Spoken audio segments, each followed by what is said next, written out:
Hello, my name is Lars Drudgaard. I come from the International Center Against Abuse of Covert Technologies, and I'm very honored that I have been given a chance to interview Mr. Barrie Trower, together with my fellow Danish citizen, Mr. Stephen Bell. My pleasure. Maybe you could introduce yourself. Yeah, I'll tell you how I came into this. In the 1960s, very early 1960s, I trained with the government microwave warfare establishment. I looked at all aspects of microwave warfare. And when I finished my time in the military, because I had a lot of expertise in the microwave field, I was asked if I would carry on with this research. And some people blow this out of all proportion. I was an agent. I don't like the word secret agent, because secret agent, when you say secret agent, people think of James Bond, who wasn't a secret agent and he wasn't a spy. James Bond, the fictitious character, is military intelligence, and I wasn't military intelligence. I was an agent. I collected information secretly, and I spent 11 years collecting information from spies who were a very small part of my work. I also questioned international terrorists, international criminals, anybody of immense interest I questioned, and I trained for quite a few years to learn how to do this.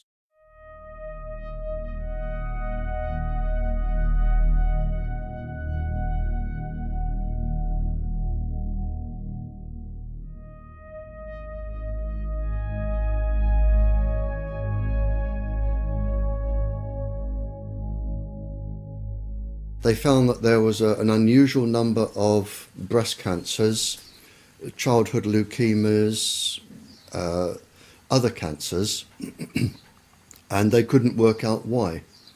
So they changed some of the staff, and then they went down with leukemias and cancers.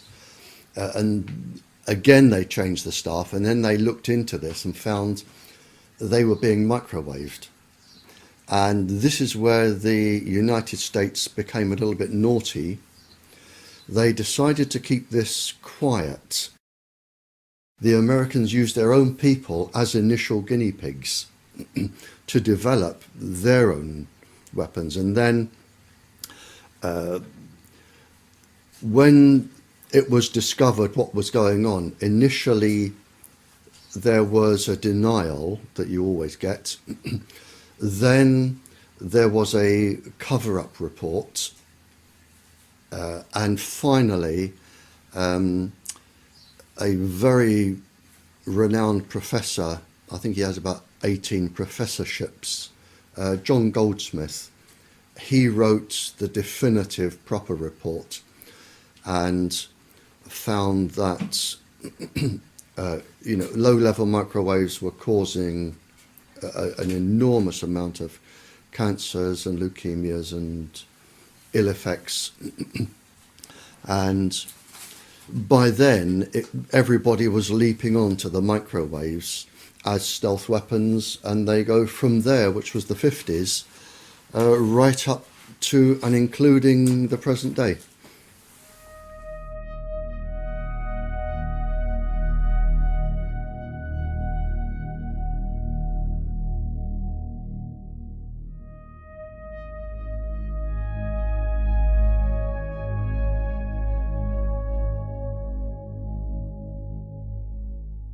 The ladies were protesting about having American missiles on English soil. Mm-hmm. And it was a peaceful protest. All they were doing were camping outside the perimeter of the American base. There was no violence, no swearing, no shouting. It was a peaceful protest. And it was found that from the American base, the ladies were being microwaved, and it was actually measured. They were being microwaved to make them sick. And in fact, when the figures came out, there was a disproportionate amount of tumours, personality changes, suicidal tendencies of the ladies. They were deliberately microwaved by the Americans for protesting about their base. You know, with one pulse frequency, you can just make people so suicidal, they can't be bothered to act like a demonstrator anymore. All they want to do is sleep or lay in bed all day. So, so if you're targeting demonstrators, you make them suicidally depressed, and they don't care about demonstrating anymore because they're too upset. Whereas if you want to cause a specific psychiatric illness, you would have an infrared device that followed the person, and you would link it to a pencil-thin microwave source, so the microwave beam would always target a specific gland or a specific part of the brain or an eye or a heart. So you would have them being targeted. They can cause insanity, and it was an experiment. One of the experiments was to take an ordinary sane person, cause insanity, and have a psychiatrist who was unknown to everybody diagnose schizophrenia or paranoia or a psychiatric illness. That was a successful outcome, and the person would spend the rest of their life in an asylum in misery, but to the government scientists that was a success. Well, it's a guinea pig locked up. Oh yeah. I mean, humans, the difference between humans are like guinea pigs. If they want to experiment on you, by the thousands they will, and you can be driven to insanity and death, and you just become a tick in a box without any so much as a feeling. Yeah, and this is what they do, and this is why they are above the law.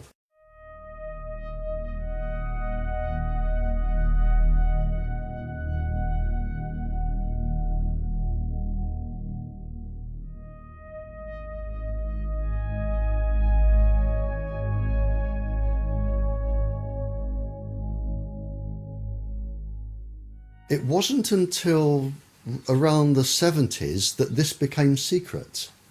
For some reason, it was talked about openly. You know, if I'm talking to a spy and I want to find out where the spy was trained, how the spy was recruited, over the 5-year period of training and everything that went on, it's going to take years and years and years. But if you want to talk about microwaves and chips and microwave weapons, they'll just talk about it over a biscuit and a cup of tea. It wasn't secret. Most governments talked openly, or people talked openly about it.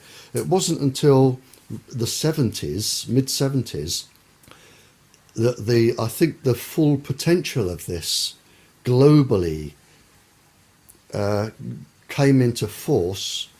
And the governments decided then to put everything under the Official Secrets Acts. But until then, nothing was secret. It was just talked about openly. That's actually very interesting. Yeah, I mean, it just wasn't, people didn't know about it. It wasn't general knowledge. You wouldn't meet somebody in the supermarket and say, have you got a chip in? But the people that had them knew they had them, and they would go around talking about them, and other people would talk about them. Whereby with the special forces you could send down, if you had an idea roughly what country they were in, you could send down a beam from a satellite. The chip would be switched on by the beam, energized, and would send a signal back.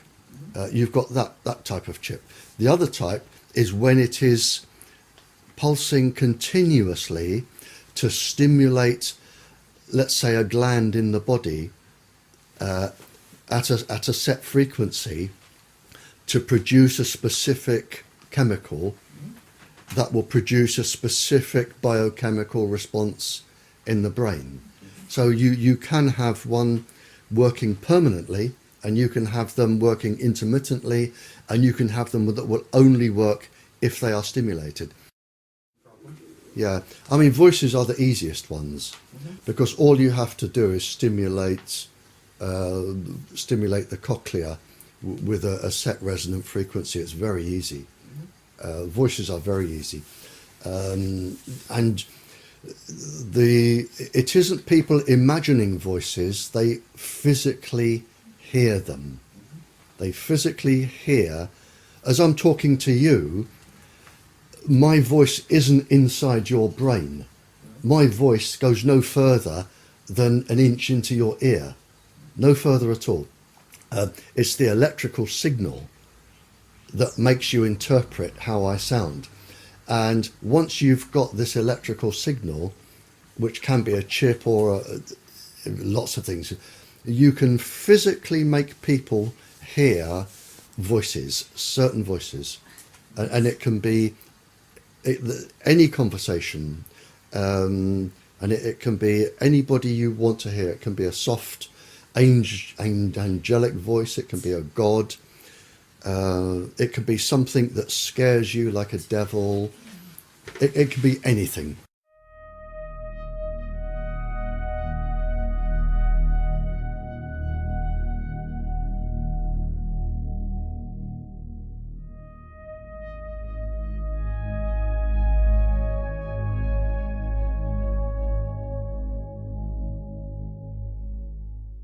Fair enough. So I was there. I went into the back of a big black car, and it took me off in the dark, and then underneath a huge building in the dark. And I was suddenly thinking, well, hang on, this could be a bullet in the back of the head time. I'm getting uncomfortable here. But he took me out and took me to a room, and he said, I'm an international scientist. He said, and something is really, really worrying me, and I have to tell somebody who can tell the world. Now, I actually knew what he told me, I knew was going on anyway, because it had been discussed in other countries. But he said, it is now possible to genetically change bacteriums and virus, genetically change them. What has been developed now is if bacterium, they can lay, and yeasts, they can lay in the soil for hundreds of years in a dormant stage. And it's known by grave diggers or people who dig up old graves that it's possible when light comes on the bacterium to regenerate the bubonic plague that's been laying in the ground for several hundred years. It only wants that particular frequency and bang, it's active again. You don't need more than 2 brain cells to work out where you go from here. Viruses are neither dead nor alive. They inhabit hosts. If I put a virus inside a dormant bacteria that I know I can spring to life, I go to Norway on a holiday, or Denmark, or Sweden, I just spread the virus around the forests with the dormant bacteria, and I come back. And I can wait, if I like, 100 years, 200 years, or 2 hours. Makes no difference to me. And then all I have to do with HAARP or a similar device is put the frequency, the microwave frequency off the ionosphere, down onto Norway. Whenever I feel like it, the virus will spring to life because their host has sprung to life. This is where we are. So countries can now, just by introducing bacteriums and viruses and whatever, they can totally devastate the economic possibilities of another country. But doesn't that mean that we are in a new Cold War and that the entire military is obsolete? Oh, you're absolutely right. We are in a new Cold War. And this is why countries are developing this. I mean, really developing this. And this is why all of the microwave transmitters are going up everywhere. Because somebody, if they wanted to, could use them for other effects. The system is up and running.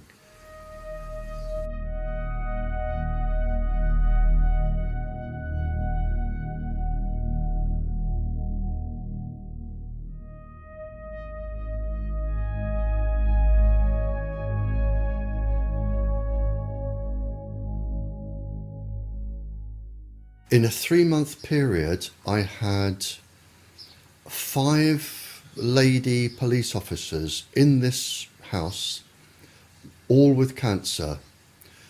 I've had a series of calls from officers saying that their personalities have been changed. Whenever I go to a country, and I think the year before, I did 6 countries, I think last year or the year before. The questions always come around to TETRA, and they always come around to aggressive behaviour from the police since they started using TETRA. And I have the government documents that say this can cause neurological damage, this can cause cancer, this can cause aggressive behaviour and personality changes. This was at the beginning of the experiment, and the experiment with TETRA is not due to finish until 2018. So it's an experimental system. The United States one was quite interesting. It was to do with special forces, probably 5 or 6 years ago. They came back from a mission, and of the 6 or 8 gentlemen that were in the special forces, 5 of them, I believe, went home. I think it was 5 or 6 went home and severely beat their wives or children or both, where some of the wives died, some ended up in hospital, but they were severely beaten.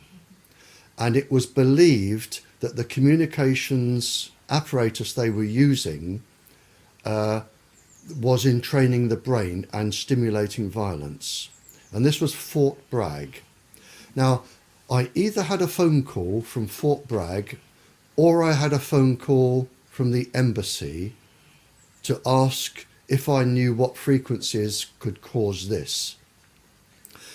Because I ended up talking to each. And I said, don't tell me, I will tell you what frequencies they have been using. Now, the special forces don't just hold them up, they're on permanently.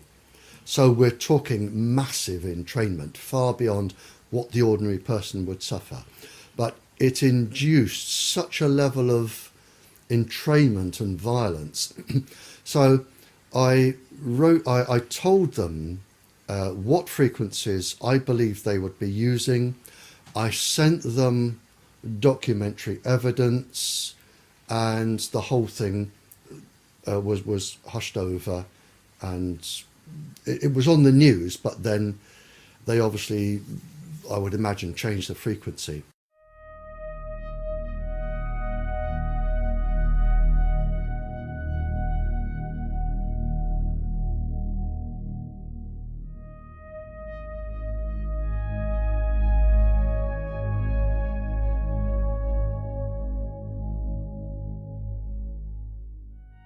It's been shown that a child using a cell phone, just an ordinary school child, If the child uses the phone for just 2 minutes, the brain waves can take up to 2 hours to return to normal. 2 hours. And that's been published. Now, in those 2 hours, the child's brain is not acting as it should, and it could demonstrate itself in a number of ways. For instance, if the child were in school and made a quick call from the playground, it could be lack of concentration, hyperactivity, bad behaviour. It could be anything like that. And that would slowly ease off over 2 hours. Now that's just from 2 minutes. Now if a child makes a phone call every couple of hours, the brain is going to be entrained permanently. And it's already been published by the industry that a child using microwaves just before bed will have his or her sleep totally disrupted by entrainment. I cited, I think, 200 schools in Europe where a transmitter had been put in or near the playground where they had leukemia clusters. Some of our own MPs here have stood up in Parliament to say that they have 11 children under the age of 11 with leukemia around a transmitter, or 18 children. I mean, it's so. I mean, cancers are reaching epidemic proportions. There are lots of different types of cancers coming up now. I know in China, they've just had a 3,000% increase in parotid gland cancer, which is the side of the face where you would hold a mobile. We're getting cancers of the eye coming up. Obviously, brain tumours. In fact, brain tumours are quite enormous now in terms of numbers. That I read a report, and I read this out in Canada last year. People are so worried about the numbers of brain tumours that they've re-diagnosed 10,000 brain tumours as endocrine cancers to take them off the statistics. And I do know that in the European Union, we have been told that cancers are at epidemic proportions, and we're talking generally cancers between the ear and the brain.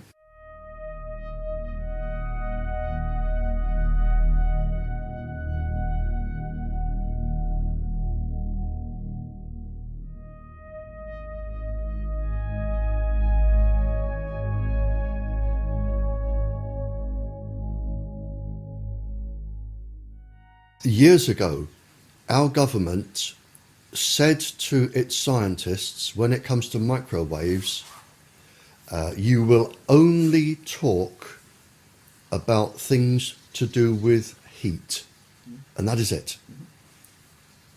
So they won't even discuss anything else. They will deny anything that doesn't have anything to do with heat. They even deny all of their 40 years of research leading up to this. Although they've said this can cause cancer and all the damage, they say, no, it can't. We're only looking at heat, and heat is all that matters. I prefer to call it lying. All right. I think I've never known so many liars in my life as what is coming out now from the government. Put it simply, they did all the research, they knew the dangers, and then they decided to lie to the public for no other reason than to save themselves with lawsuits and to make money for industry. And that's written down, and I've got that written down. Okay. So for the last 40 years, the government, the English government, has been lying to the people. And the American government, the Canadian, the Australian, they have been lying. They have been lying to protect industry, protect their profits, to protect themselves from lawsuits. So they are really just liars, and it's provable. I made a statement in Birmingham, in this country, probably 15 years ago, and I haven't changed it since. And I've said that I believe that this industry and the part of the government which is encouraging them will be responsible for more civilian deaths and suffering than all the terrorist groups in the world ever. And with the growth of the industry over the last 15 years, I would say now that these people are probably going to cause more death and suffering than the entire Second World War. And is that genocide? Yes, without a shadow of a doubt. And are they going to get away with it? Yes, because they are untouchable. They are outside the law. Who is actually behind those decisions? Is this sanctioned by the WHO? Sanctioned by the World Health Organization, without a shadow of a doubt. It is the same people. It's the same people sit on the ICAACT certificate. They sit on our government's Health Protection Agency, sit on the World Health Organization. It's the same people. It's the same people. There's probably no more than 20 of them. But they are going to, in my opinion, commit the worst genocide this planet has ever known. Not just people, but animals, plants. They are probably going to cause more destruction than a global war. And in several hundred years' time, people will look back, whoever survives, and look at what we try to do to stop them.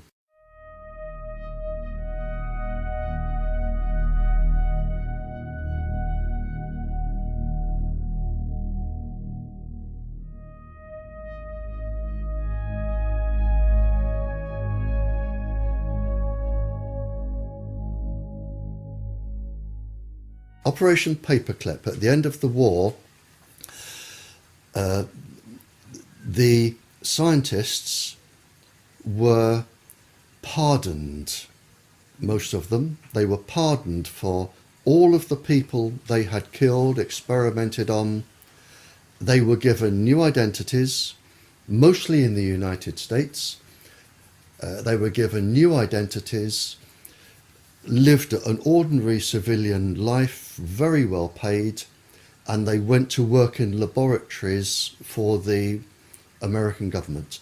And they handed over all of their research, and this is where it came from. And this was the basis of all of this, Operation Paperclip. If they could catch somebody and keep their name secret, that was Operation Paperclip, and they took them back. They took them back and they kept them. They used all of their resources, and there was a lot of scientists. They used all of their resources, and that was the basis of the mind control, the drugs, and everything else.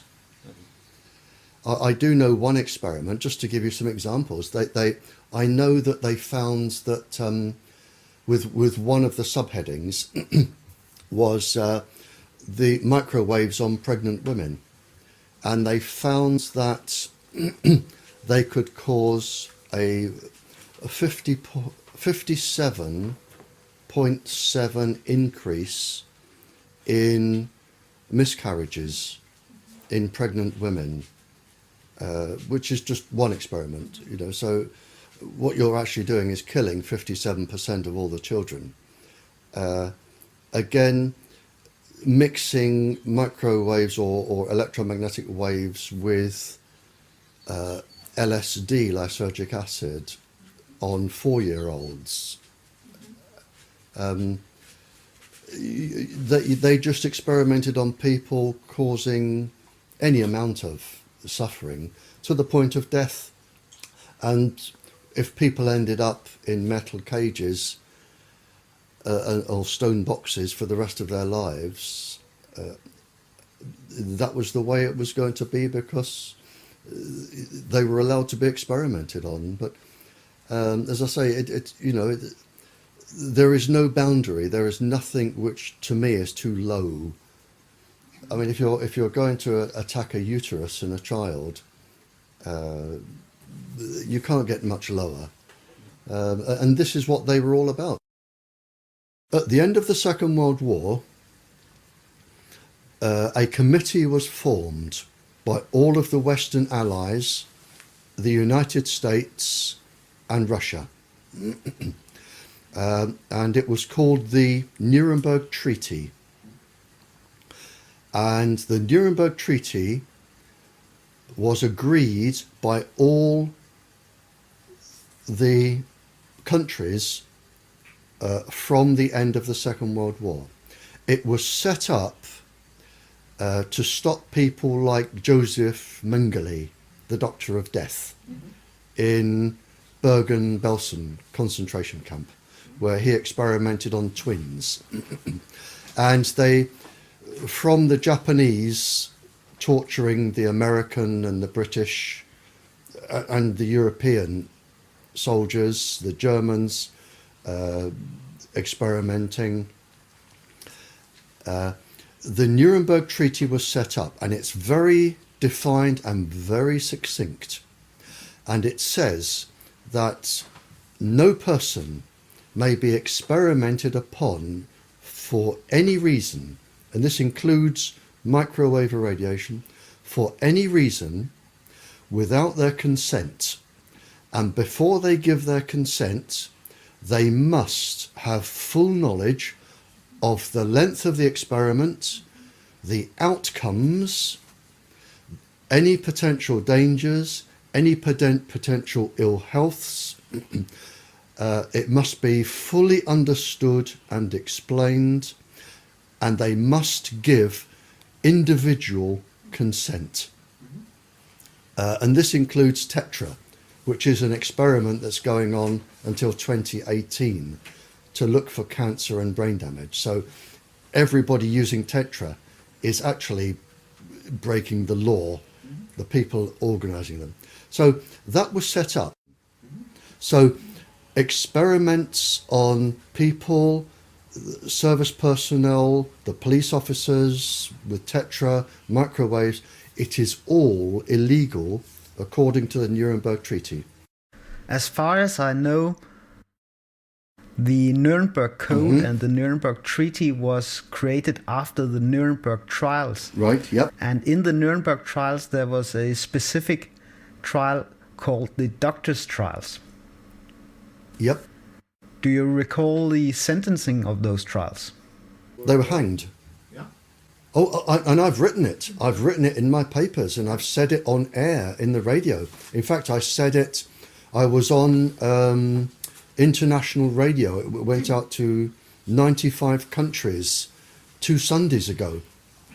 And I said, scientists at the end of the war were hanged for what scientists today are doing and getting away with. Absolutely, yep.